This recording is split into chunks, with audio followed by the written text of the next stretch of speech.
to right field, way up there, and way out of here! The Philadelphia Eagles are Super Bowl champions. Eagles fans everywhere, this is for you. The 0-2 pitch, swing and a miss, struck him out. The Philadelphia Phillies are 2008 World Champions of Baseball. Good evening, everybody. Welcome back to another episode of the Phixated Podcast. I am your host, Mike Azzy, and I'm joined by a guy who, I bet would be pretty good at bocce ball. Regz, how you doing, buddy? I've been known to bocce a time or two in my life. Now, wait, can I ask you a question? Yes. How have you bocceed? Like, where have you bocceed? In what format? So either like just in a backyard, or I feel like on vacation, there's a lot of bocce ball courts. Okay. And then with my Italian grandfather, every so often we would get into it. Okay. So like on an actual, like yes. in like the bocce sand yeah. Okay. Yep. All right. I got you. Sometimes in a yard. Yes. Right. Okay. So I got a story for you. All right. And you know how much this, like, when I tell you, you're going to understand how much this bothered me. So we had our leadership retreat for my district this week. Every district does like a leadership retreat where all the leaders, building leaders, district leaders, they all get together. They do different activities, team build, trainings, things like that. So one of our last things that we did was have a bocce tournament. And the reason that I believe we did this, one was to team build and get to, just laugh after, like, our jobs are hard, right? So it's a good time to just laugh and enjoy time together. The other reason is because we have what is called unified bocce in our district. And so we have teams of like regular education students teamed up with special education students, and they play together, but it's inside. Okay. So it's on the gym floor, and you basically end up rolling a ball, and it's squishy, so it moves all over the place, and yeah, not the easiest to read necessarily.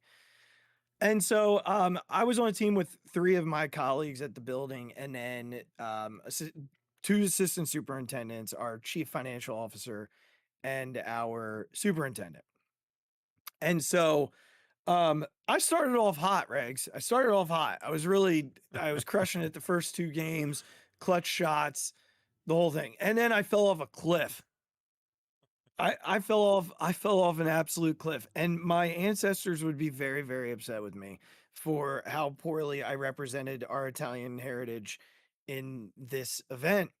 But I think most embarrassing is like, I mean, I'm a darn good athlete. Like put me on a baseball field, really good at it. Put me on a football field, pretty good at it. Put me on a basketball court, fine at it, right? Like put me on a golf course, can hold my own.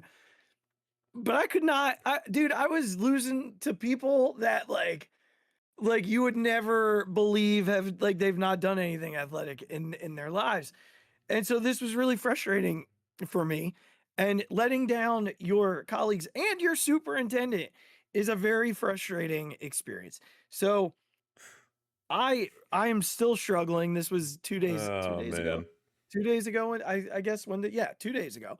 And I'm still frustrated with what happened, but that's hilarious. I feel like it is those kind of games though. Like they would do like cornhole at some, of our little like department, parties that they would do every once in a while. And you lose to some of these people and you're just like, man, and then you're like, well, the boards aren't far, they're this close together and blah, blah, blah, blah, blah, and all this stuff that you start, saying about yourself. And I just feel like it's always in those environments where it never is like the people that should win never seem to, is usually how it goes. Yeah. And then you get in your own head over it. Yeah. Like after one bad throw, then it was absolute avalanche of just poor throw after poor throw after poor throw. Oh man. And just an incredibly frustrating, run of bocce. And so I don't know that I'm allowed to be on a bocce course ever again, bud. I think you're gonna have to, if the place you go on vacation this summer has a bocce court, you might have to practice a little bit, Well, if they do, it won't be a gym floor, I would think. Well, that's right? a fair Like, point. It probably won't. Yeah. Which I think had some of the Listen, it wasn't ideal impact. circumstances for sure. Yeah, well, but everybody had to use it, right? And That's right. That's right. That's the name of the game, right? Like you can't use it as an excuse, and I just gotta be better. At the end of the day, gotta be better. I didn't bocce well, and I gotta live with it now. For Yeah, until the next retreat. Hopefully That's we right. don't bocce again. That's I'm right. begging you. I'm begging you not to make me bocce again. Goodness It's gonna be like gracious. ladder ball or something. You're gonna Now that I would come out, and I mean I was actually telling, it's so funny that you said that, because I was talking about ladder ball with somebody during the bocce tournament, Oh really? and how we used to play all the time in college. Yep. With Ryan's homemade ones. That's right. On fall Saturdays, man. I still Right in think your back to that. backyard. Yep. That's right in our backyard. We would just hang out on a beautiful fall Saturday after game day and play some ladder golf. Good Those were the times. days. Good times. Those were the days. All right, man. Well, a lot of Philly sports to get into. Really, just one Eagles scenario that I want to talk through, and then really want to dive into a lot of Philly stuff here as we're approaching the official midway point and All-Star break, and trade deadline's still about a month and a half off, but conversations to be had there. But let's start with the Birds and dive in a little bit to what is going on in that world right now, because it is quiet with OTAs and everything, and not a whole lot going on that front. There's been some rumors recently about them bringing on Max Crosby and that whole thing. And look, we don't know if that's going to happen. I doubt that, they're looking at trading Jalen Carter at all. If they weren't going to do it for Myles Garrett, they're not doing it for Max Crosby. Is there another package there? Maybe, but I don't see it. I don't see it. That being said, there's some news out there about the quarterback and his camp being frustrated that no one has come out to defend him. He feels as though it's pretty much been target practice on Jalen Hurts for the last few years. And we've talked about it on this show. I feel like, he gets treated pretty unfairly in this city by the media and nationally. I don't think there's any secret that there seems to be a Jalen Hurts hit piece every single year. And the team doesn't necessarily step out and get out in front of it. Jeffrey Lurie did it this year when he was asked directly about it, and how he's done it when he's been asked about it. But I guess, there aren't a lot of teammates coming out and doing that for him. And I'll give you my opinion out front here, Regz. I believe this is Jalen's camp coming out and basically being like, give us an extension. We're going to use this as a way to leverage our way into an extension. And he's got no guaranteed money after this season. So they're well within their rights to start that conversation. The Eagles are well within their rights to say, hey, we got to pay Jalen Carter. We got to pay Quinyon Mitchell and Cooper DeJean and all these guys, right? So I don't know. I think two things can be true. They haven't necessarily stepped out and done it, but I don't believe that he's actually that upset about it, if that makes sense. Yeah, I think these things are always funny because I'd love to know like who his camp is. Like, his wife's not saying this to somebody. Like, this is clearly an agent or a manager or somebody who benefits greatly from him being paid another contract. Like, I'm not sure like how else you interpret this other than this is somebody who's tied to him making money. You're not going to get like a friend of Jalen Hurts to like say this. You know what I mean? Like it's just one of those things. Like, this is clearly an agent or, somebody who is in the agency or whatever, saying this. And again, I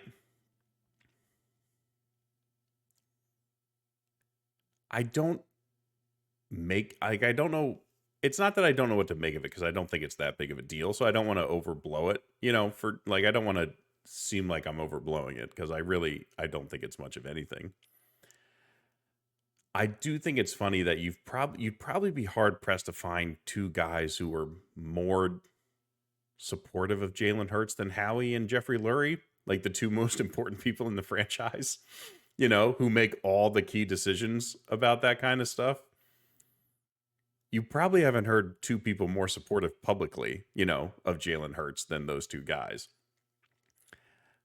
Again, they can have their qualms privately, and that's their right as the owner, right? And the GM of the football team. It's certainly within their rights to, have criticisms of their quarterback, because he's not a perfect quarterback. He's not a perfect player. He's not a perfect leader. He's not a perfect anything. Nobody is. So I think this is clear posturing, like you said, by, somebody who benefits greatly from Jalen Hurts' financial situation, whoever that might be.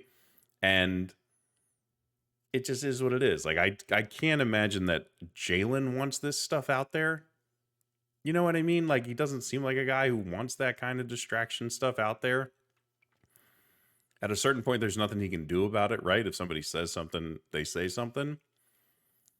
But it's, I don't know, it just feels like one of those things that happens every time somebody's up for a contract extension, Somebody in somebody's camp isn't happy about blah, blah, blah. And, it's like, it's like, what's his name, talking about Bryce Harper, 4 years into a 13-year deal about how he really would like an extension. Yeah, I think Jalen, I think the Eagles will do right by Jalen when the time comes. But I also think Jalen is the type of guy that understands, if we want to keep winning, we've got to be able to pay these guys on the other side of the ball. We're getting younger on this side, getting cheaper on this side, and that's great. It's important. But the way we keep winning is by being able to put this type of team out on the field every Sunday. Or I guess at this point, every Sunday, Monday, Tuesday, Thursday, Friday, Saturday, whenever the heck they play, because they play on pretty much every day of the week this year. Yeah. But I think Jalen knows that. I agree that it's probably somebody in Jalen's camp who gets paid for this type of thing, kind of putting it out there that he's not supported. And again, I don't recall a ton of times where his teammates have come out and gone to bat for him. I think Devontae's done it. I think Saquon's done it. But I don't think many of them, just come out and speak on his behalf in general. And I think that they're asked about it, and then they do their due diligence. I think, Devontae is one that's done it a couple of times without being, poked in pride to do so. And recently, like we said, both Howie and Jeffrey, Jeffrey speaks so highly of him. Jeffrey's the reason he's here to begin with. He's the guy who basically made that pick. What continues to be crazy, what's always been crazy and continues to be crazy to me, both within Philly and in the national media. You mentioned that he's not perfect, and I agree with you. You also mentioned that no one's perfect. I disagree, you are. But I think that in general, the Jalen is one of, if not one of the top 5 most clutch players in the sport. He's pretty darn close to it. He's been to 2 Super Bowls and has been darn good in both. Obviously in the first one he was lights out. The second one he didn't really need to be lights out because of what was going on defensively, but still made all the throws he had to make. Yeah, but certainly they didn't have to make up for him. You know what I mean? And still, 100%. And still was really, really darn good in big moments, tucking the ball and running with it. Just knew how to make plays and did what he had to do. So, Jalen, as we move forward, it'll be interesting to see where they go from here with him. Again, after this season, no guaranteed money. Does that mean they're going to go and get a new quarterback? Absolutely not. Does that mean they might look in the next draft or two at finding his replacement? Sure. I mean, he is also getting up there. Right. And, in terms of quarterback age, he's not old by any means, but they might start looking in the next draft or two for the guy that could potentially replace him. But this conversation to me is more driven by, let's make sure that the Eagles hear that we have some sort of frustration Yeah. that they have to help put at ease or at bay. And Yeah. I don't take it as anything more than that. Yeah. That's exactly right. In regards to the Eagles, otherwise, we are heading to training camp here in the next month, and we'll be diving in more to position type things, position by position looks. It continues to come out how good the secondary is going to be and how Yeah. good Reek Woolen is in terms of like what he brings to this defense. And I know we said we were going to only talk about this, but I am really, really intrigued by how difficult it's going to be for quarterbacks on other teams this year to throw the ball in either direction Yeah. because of what they have. Yeah. Like consider for a moment that you like, all right, let's just say the Cowboys, right? Let's just go there. Okay. So George Pickens will have to deal with one of Reek Woolen and or Quinyon Mitchell. And if they throw CD Lamb on the other side, they'll have the other one. If they throw CD in the slot, it'll be Cooper. And that's just like that's one example. There's just not a whole lot of places to look in this defense, especially at that level, where there's going to be easy completions. And the more that I hear about Reek Woolen, the more I get excited about watching him play in this defense. Like I watch video of him and just how like happy he is and how excitable he is on the field. I do think that this is a match made in heaven. And I don't know where they're gonna I don't know who's gonna have more targets because I just don't think quarterbacks are gonna look one way or the other and feel confident. Yeah, I don't think they are either. I think the thing that I'm definitely excited about it because, like you said, for all the same reasons you just said, so I'm not going to repeat them. I think the thing that I then start to think about is, will we be able to get enough pressure on the quarterback to like make those guys as effective as possible? Because they are so good at coverage and they are going to be sticky. But like at some point, you just can't cover dudes, for that long. Things can happen, people get open. So I think they're going to be really good. Like if this D line and Vic can like figure out how to like really pressure the quarterback, I don't know that they're going to have any good options ever, to throw. They're going to throw it at some of them, and yes, they're going to complete some, and it's going to happen, right? It's football. But I don't think if this D line can do what they have to do to make quarterbacks like feel them, it's just going to be that much more uncomfortable for these guys to let one rip with with that secondary out there. It's going to, because they don't want to throw it there anyway. But now if they're feeling some pressure, it's got to be like, man, I really don't want to do this, but I kind of have to. Like, I don't have any other choice. Their pass rush is really banking on Grenard being who he was a few years ago. Yes. Like that's really and Jalix Hunt taking the next step too. I think that's a piece to this. I like some of those under the radar signings that they made this year. I like Ebiketie and they just signed somebody else from Buffalo who I think could be an interesting piece for them. I'm drawing a blank on his name, but they signed him after he had a deal in place and the team didn't like his physical. He ends up coming here on a pretty cheap deal, but former second round pick again, like Howie loves that pedigree. So this is one of those situations where he's just taking a shot on pedigree. But between Grenard and Hunt and hopefully Smith, you get another step forward from Morrow and Jordan Davis and Jalen Carter, and you're in a good spot.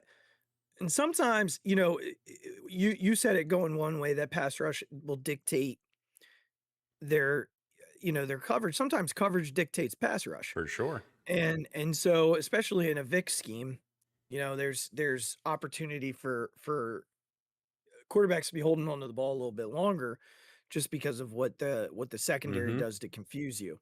And one thing that I am very anxious to see, because I loved this about Nakobe Dean, is how do they replace those snaps where he was the guy that got the pressure? Yeah. Yeah. Because we didn't really see that from Campbell last year. And again, that's not necessarily fair to say that out the gate. He was a rookie, and that's not fair. And Zach Bond can do it, but watching Nakobe just blow up a running back. Oh yeah, it's like that was Nakobe's superpower. Like, Yeah. he wasn't the fastest guy. He wasn't the best in coverage. Like, that was his superpower on the football field. You know what I mean? Everybody's got their thing, but that was just, he was really, really good at it. He was just really, really good at it. Yeah. And so, that defense remains excited it remains to be a part of this team that I'm very excited for. And then on the other side, obviously, just the Mannion stuff, it gives you the positive goosebumps just to know that we're going to see something different this year. Finally, like just anything. I mean, I sure that's hope not so, because I swear to anything. God, Anything that's not the same. So yeah, and we'll continue to kind of follow what's going on in the Eagles world as it moves toward training camp. Obviously, we're excited for the season. But we've got a baseball team in the meantime that has me very upset tonight, but that's just who this team is. I actually haven't been bothered by many of their losses recently, Regz, like at all. Like, haven't been bothered by many of their losses recently at all. yeah, most of Until their like, losses recently haven't been that bad. no, They haven't been that bad. Like, no, but they haven't. I freaking hate losing to the Mets, especially when the Mets are terrible. They're terrible. And tonight was a game, and we'll briefly talk about tonight, and then we're gonna get in some like main storylines with this team. But tonight was annoying for a few reasons. The first inning, the Soto home run, whatever, he crushed it. I'm not gonna even go crazy there. But then Nola has the third out in front of him and can't pick up the ball, Right. which then leads to Brandon Marsh misplaying a ball in right field, which that rarely, if ever, does Brandon Marsh misplay a ball in the corner. In center field, yeah, absolutely. But in the corner outfield, very rare, right? So that leads to a run. The Phillies get one back, and then in the second inning get a leadoff triple. But Bryson Stott, JT Realmuto, and Derek Hill can't do anything to get him in. Like, Bryson had 3 really good at-bats after that. But in this at-bat, Yeah. couldn't hit a ball out of the infield. And then JT pops up in the infield, and Derek Hill, God bless him. So that was annoying. They scratched their way back into it. Soto hits a fly ball that gets out. No idea how. Phillies end up tying it up, and then the Jose Alvarado experience happens. One run, whatever, you can move from that. But the problem with the one run was how it happened. You can't walk Mark Vientos. That guy stinks. Yeah. That guy stinks. Oh God. And even when he stinks, finds a way to hurt the Phillies. And so, then the foul tip that turns into 2 more runs, and here we are. The Phillies they had the winning run at the plate, but couldn't do it. I don't know why it's so easy to predict when this team gives up. We call it through our text messages. As soon as one of those innings happen, you're like, well, they're not, we might as well just start recording now because nothing's going to happen. I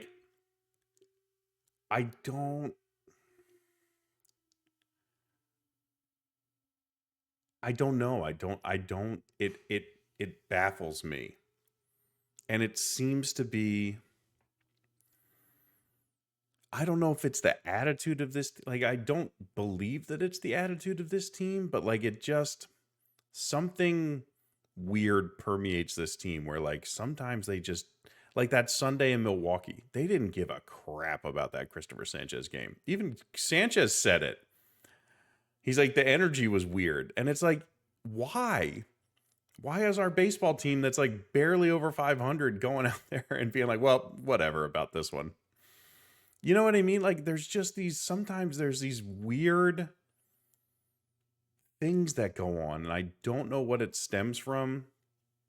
And I don't know why this stupid Mets team turns like this team into little like scared little children, but like they just can't do it for some reason against this team and it makes no sense. Thank God Bo Bichette stunk, because if he had like crushed him, I think we would have been having a very bad night. We're annoyed right now, but like we would have been pissed if that had happened. And look, this I told you before we started recording that this was the game that I looked at the onset of the series and said, all right, if they're going to win 2 out of 3, they'll lose the first one. Because Minaya, like whatever, he dominates them for whatever reason. He was good tonight. He wasn't like fantastic. He's been terrible this season, though. Yeah, but he was terrible last season and killed. Well, that's true. That's a fair point. So you know, and you got to get to their starter. Like our buddy Doc, a friend of the show, said, like their bullpen's really good. You're not going to score on their bullpen. They got to Devin Williams in the 9th, but you're not scoring off the other guys in this pen. But this was the game. You know, Aaron Nola. You do have Sanchez and Wheeler going the next 2, so you hope that you're able to do an off of Peralta on Saturday, and then it looks like they're TBD on Sunday against Wheeler. So, you're lined up to win these next 2, but you had a chance to win this one, like and set yourselves up for a sweep with the next 2 games and didn't do it. I do want to highlight one positive from tonight, if I may. Please. Seth Johnson. Oh my God. I'm not here to say that like he's arrived, but he might have arrived. Could I order more of that, please, sir? Mr. Waiter. I texted you earlier about like, he and Lazar maybe starting to take down bigger innings for them, and Bolin. I mean, there's some juice with those 3 guys. Like Lazar's not pumping 100. He's more so like 96, maybe 97. But his other stuff, like last night, graded out as the best stuff of a reliever in all of baseball for the day. So, with him maybe coming in and maybe taking down the innings that Bolin is currently taking down, and Lazar maybe stepping into some of what like Kerkering was doing before, and then Kerkering and Bolin are taking down maybe, the Keller spot. Yeah. I don't know, man. Having that group of righties could be dangerous. Like if Seth Johnson pitches like something like this for like through this is going to kind of transition us into our first conversation. Pitches like this through the month of July, then that lessens sort of one of the needs that I have for this team, which is, right-handed Oh relief yeah, help, for sure. right-handed late inning relief help, because Keller, we don't know how long this injury is gonna be, and that seems to be a need. But if Seth Johnson's gonna come in throwing 100, pumping 100 with that slider, and hitting the spots he was hitting, that was the biggest thing. Yeah, he was dude, like, the command was the best he I've gets ever all seen. over the place, and that's been the biggest problem. We always thought he had the stuff, but it's like the command it would get terrible like out of nowhere. Yeah, and he's been very good at AAA this year. The command has been fantastic at AAA. Yeah. So, if that continues and Lazar can take down like middle innings for you, and Bolin, who has been fantastic since coming off the IL, continues to take the next step, then with Kerkering and Duran still down there, you've got 5 really dependable righties. Now, the left-handed side of things gets a little messier, as we saw tonight, but that transitioned us then into this next conversation. We're not going to get into names here for the deadline, but we are going to talk about just what the needs are and how you would rank them. And so I'm going to put relief help into two buckets. I'm putting right-handed relief help into one bucket, left-handed relief help into another bucket. And then I think, back end starter is going to be a target and a necessary one. And then right-handed bat initially to me was just right-handed bat. I didn't care where it came from. Yeah. However, at this point, I think it's got to be an outfielder. So those are the needs. And I'm going to go ahead and give you my ranking, and then we can sort of talk through it. Yeah. And go from there. So for me, it's at this point, right-handed reliever is last, because I do think they're going to find something in that group of that group of guys.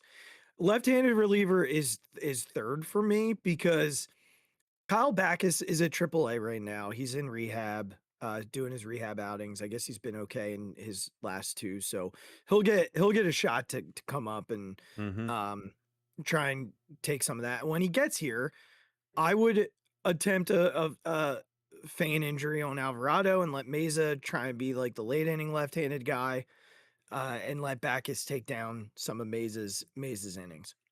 So, and then you just see when you get closer what happens, but that's third for me.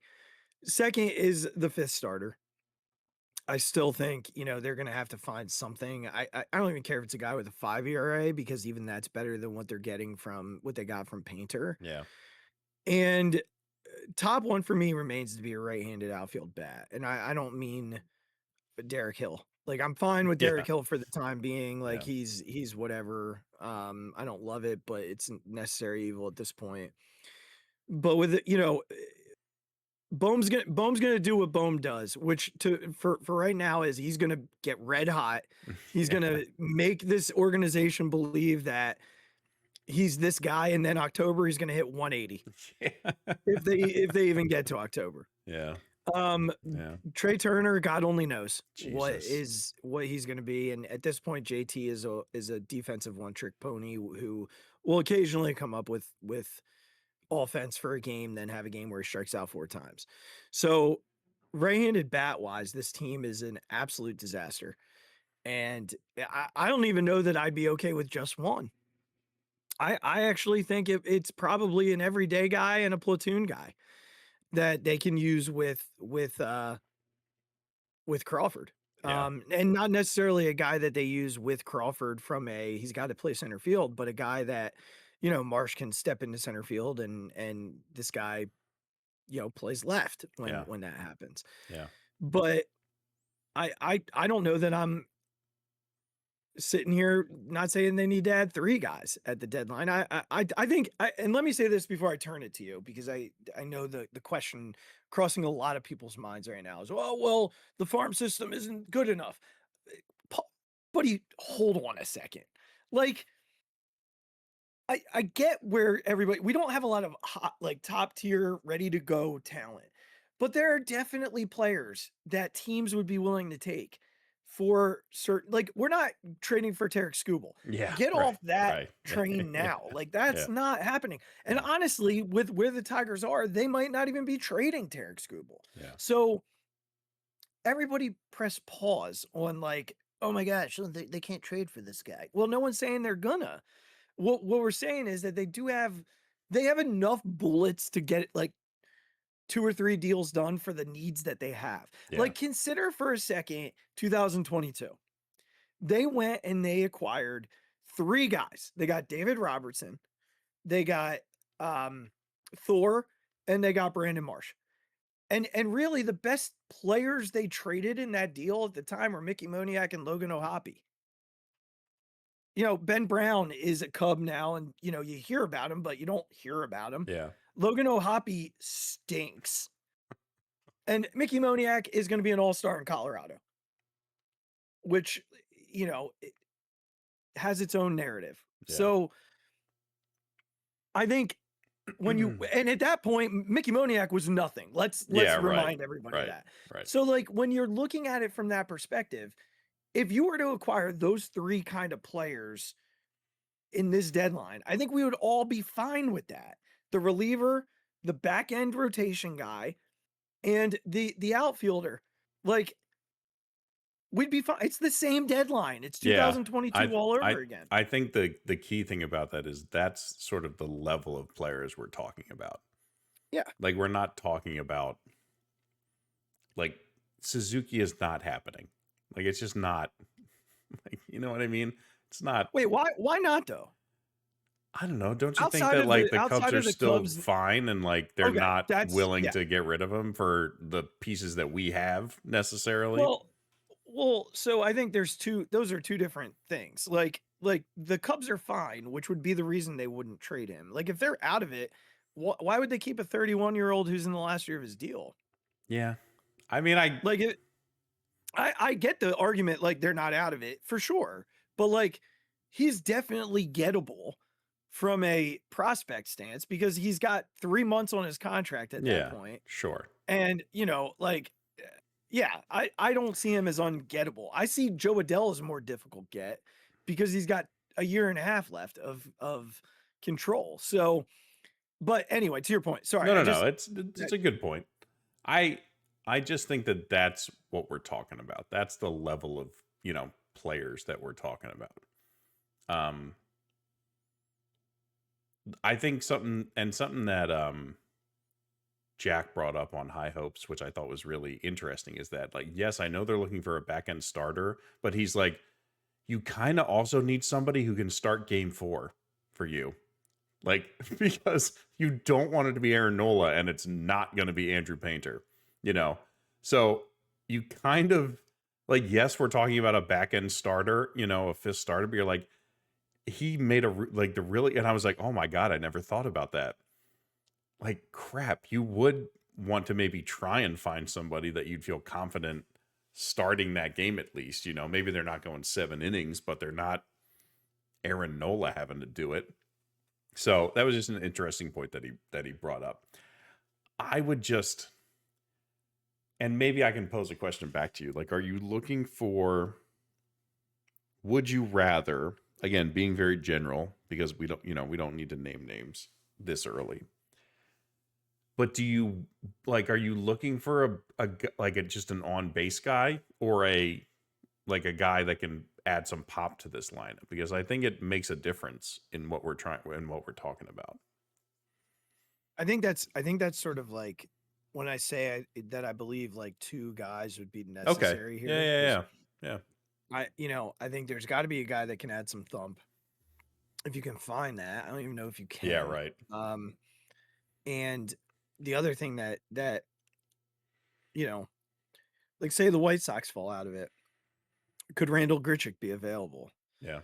And that's a guy that comes in and, he adds a little bit of power against lefties, but he can also get on base against lefties, because they need both things, right? Yeah, like, they right, need a guy, exactly. They need a guy who can play every day, but they also need a guy who can come in and balance the lineup against lefties, because good God, this team against lefties. Oh my God.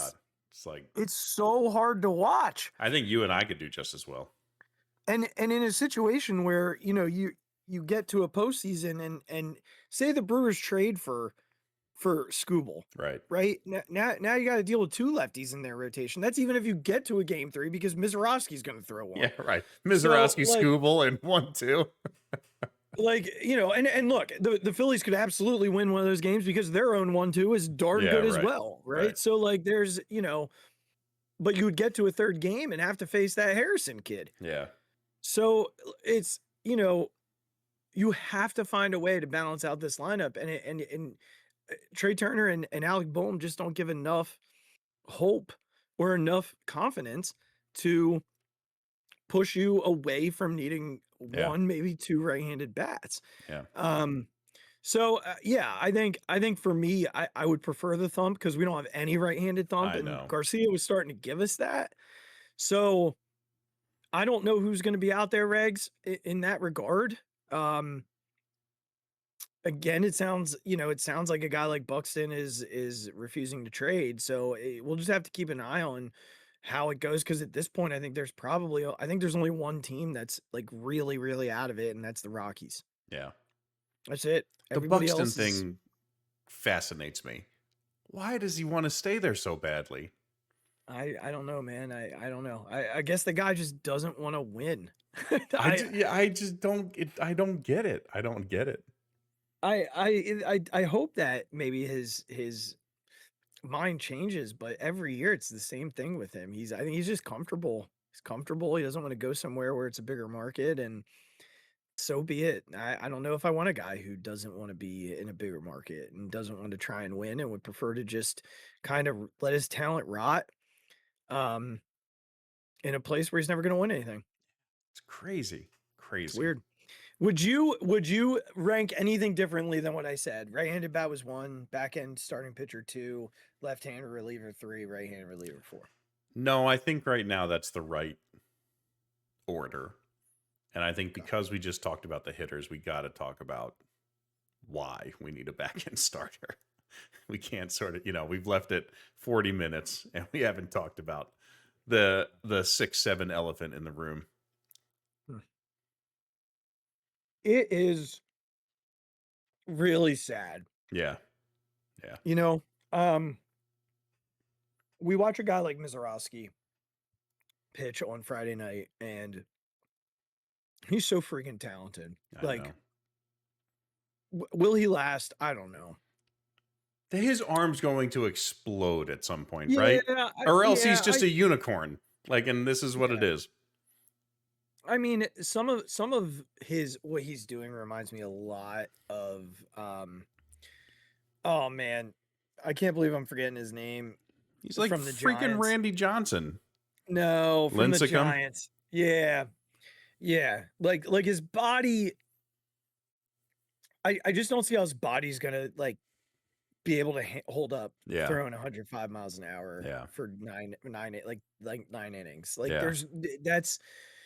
And I know they're going to try and limit things for him down the stretch here so that he's good to go for the playoffs, but the human body's just not made for it on repeat like that. So, and of course, he's so talented, he's so good for the game that I don't wish it on him, but I just don't see how he's going to be able to last. Anyway, you watch a guy like that, and then the talent that Andew Painter has, but his UCL exploded. Yeah. And so now it's trying to kind of find anything. And I didn't get to watch yesterday. I was following yesterday, but it was more of the same. I don't know if it's a mental thing when he gets to 2 outs and he doesn't have that killer instinct to go get the 3rd out.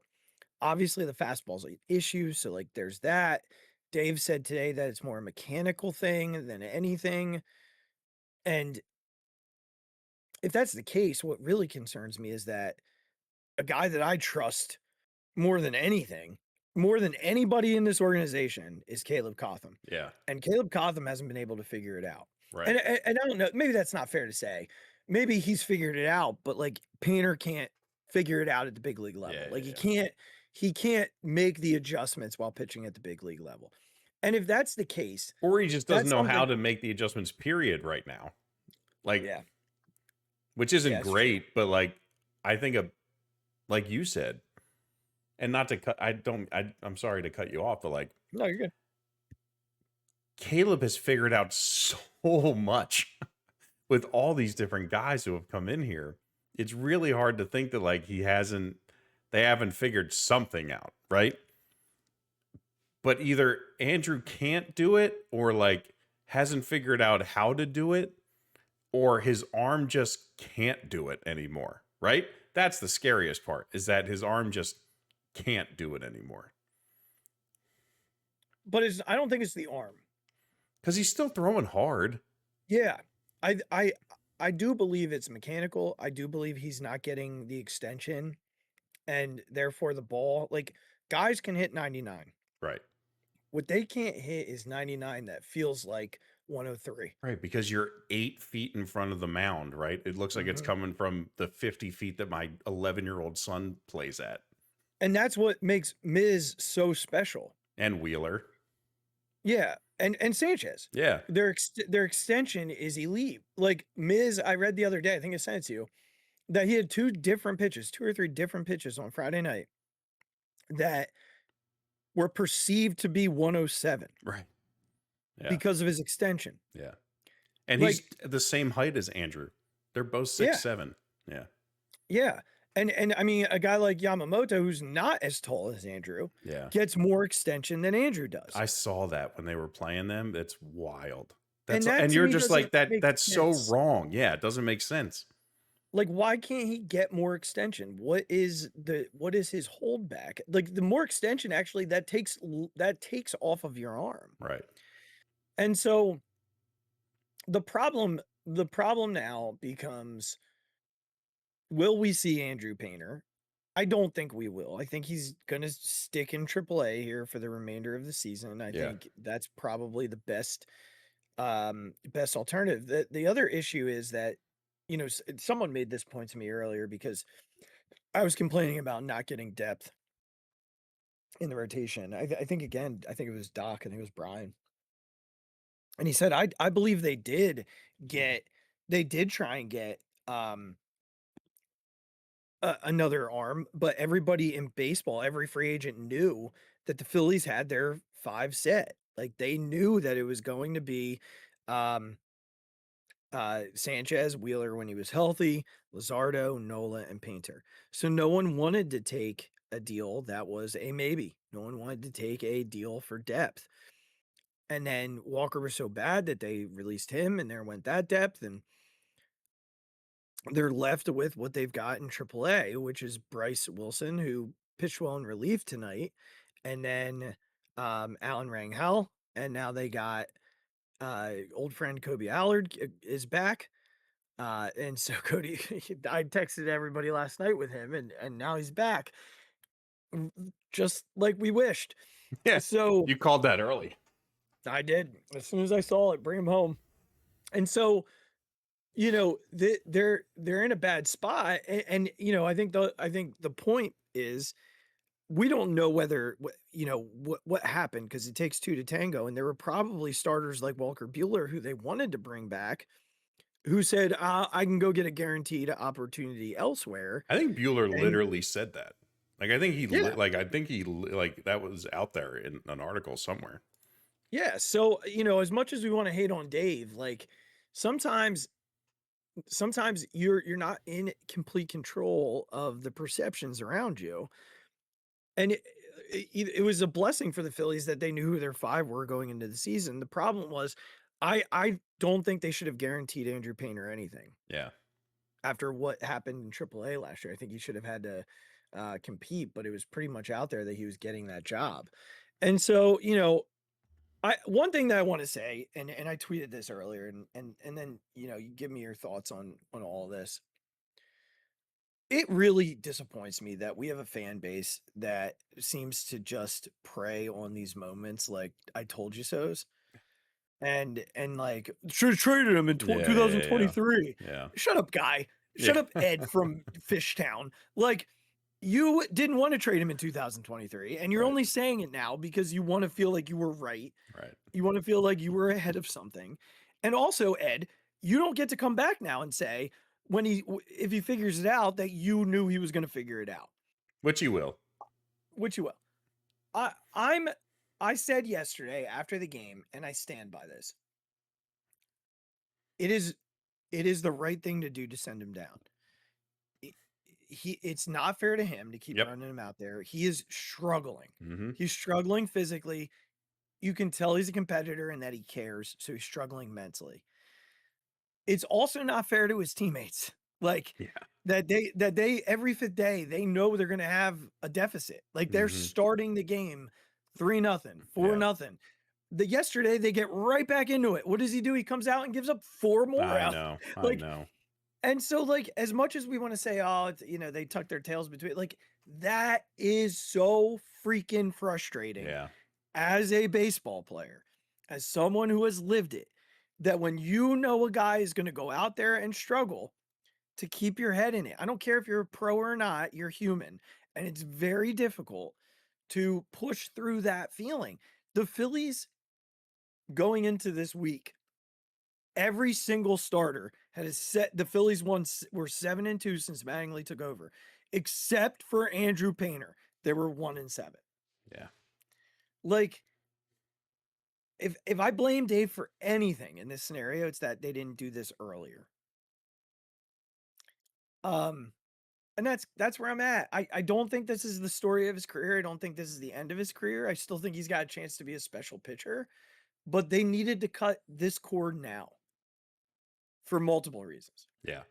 I don't need to like go into this anymore. I think you've said everything exactly as I would and exactly what I'm thinking.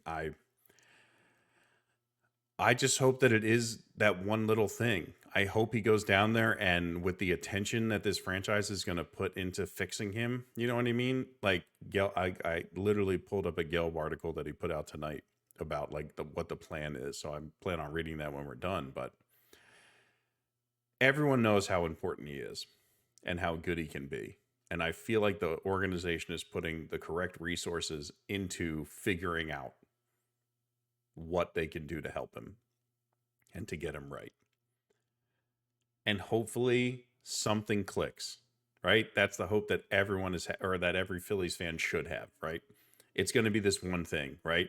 He figures out the extension thing, and all of a sudden that life on the fastball is back, which means all the other pitches he's gotten good at, you know, are that much better. I hope it for the kid, first of all, obviously. I hope it for us because I want to watch that dude be a good pitcher in the majors. We've all been waiting for it for so long, and I think he deserves it. So I'm hoping that they had to do it, and I'm hoping that the attention and that they're giving it. And like you said, with Caleb like at the helm leading this pitching this pitching department, I have all the faith in the world that he will be given the tools necessary to figure it out. I firmly believe that this is not the last we've seen of Andew Painter. I think it's the last we've seen of Andew Painter this year. Yes, agree. And if I'm wrong, that means something very good has happened. Yeah. So I hope I'm wrong.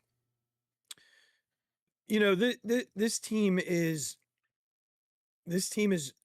set up for a scenario where they really could have done some damage these next, Marlins through New York. Yeah.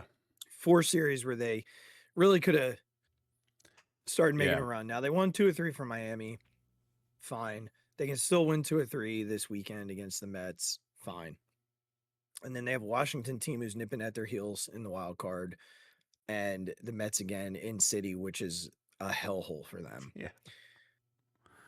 And you know, at that point, I think they probably hit a tougher stretch. I know they got Pittsburgh coming up in the next week or so. They do have a tougher stretch. You know, Pittsburgh, and I think New York is in there, and the Dodgers again.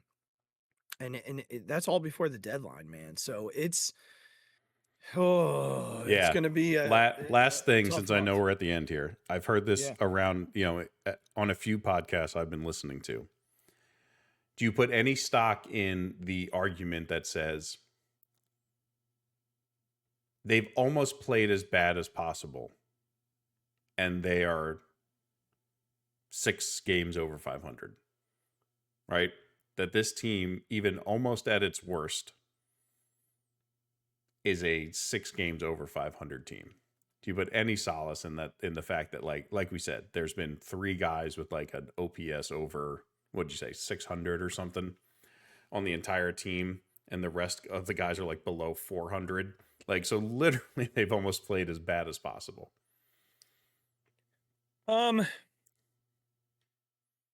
Yeah, I do.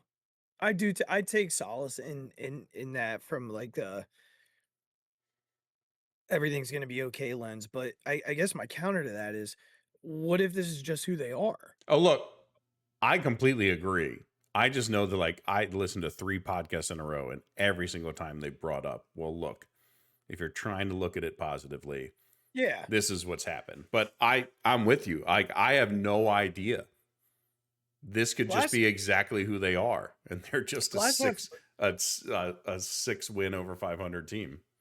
Glass half full, like, yeah, for sure. They you could argue that they could not play worse than what they did that first month. Yeah. Right. Like that is a very fair argument to make. And to say that they've gotten to 5 over 500 is a darn near miracle. You can also say that this is who they are. Yeah. Yeah. That Trey Turner is now a 230 hitter with an OPS floating around 600. That makes me so sad, by the way. You know, that Bryce Harper is 250 with an OPS around 750. You know, that they don't have the outfield depth to get this done. That Bryson Stott is going to forever float in that 250 range. Yeah. That Alec Boehm, you know, like all of this stuff could be true. Yeah. All of it could be true. And even Regz, even if they find another gear, and they end up winning 90 games, when they get to the postseason, are they going to be anywhere close to the Braves, the Dodgers, and the Brewers? Because as constructed, they aren't. Yeah. And even with certain additions, they probably aren't. Could they win any series with their pitching staff? 100%. Yep. Yes, 100%. Yeah. But I don't know that the offense is there to win. Yeah. So it's a great. It's hard to. It's tough to. It's a tough pill to swallow. But there are 3 teams in the National League that I just think are far better than they are. Yeah. I think that those 3 teams are on a very different tier than the Phillies. And until the Phillies show that they belong in that tier, I think that they're a fringe playoff team that can win a series solely on their pitching. Yep. And that's it. Yeah. I don't see them in the same tier as those 3 teams, period. Totally fair. So sorry to end on a sour note. Good job, Seth Johnson. No, sorry. That was just, I had heard it so many places and it's not a false statement. It's just, I think it's very glass half full. And, you know, I like to be an optimist, but I think it's important to be realistic at the same time. I think both can be true. I think you can be optimistic and hope that they can find a second gear, but realistically, I just don't see where that's coming from. And I don't see that second gear helping them catch these teams who are so far better than they are. Yeah. Now I will say, I've said this to you and I'll repeat it here. And this will be the last thing I say. When it comes to October, anything goes. And one thing that I know goes is that Milwaukee will find a way to be bad. God, I hope so. I hate that stupid team.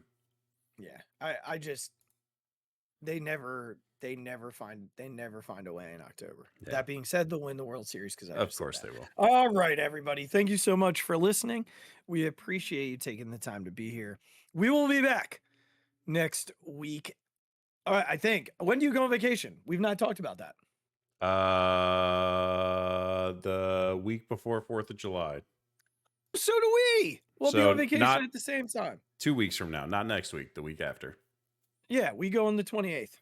Yeah, we're gone from the 27th to we'll be back the 6th. Oh, see, look at that. So we won't miss any time together. We'll be back next week for another episode. In between now and then, click subscribe on the YouTube channel. Go to wherever you get your podcast, do the same thing. And then go over to your social media pages at the Mic Drop 5 on Twitter, at Big Regz with a Z on Twitter, at the Phixated fan page on Facebook, at the Phixated Podcast on Instagram, at the Phixated Pod on TikTok, merchandise link in the show description below. We appreciate you all listening.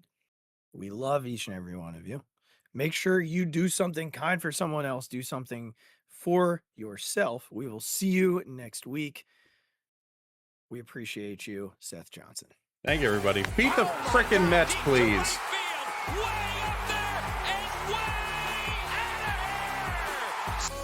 The Philadelphia Eagles are Super Bowl champions. Eagles fans everywhere, this is for you. The 0-2 pitch, swing and a miss, struck him out. The Philadelphia Phillies are 2008 World Champions of Baseball.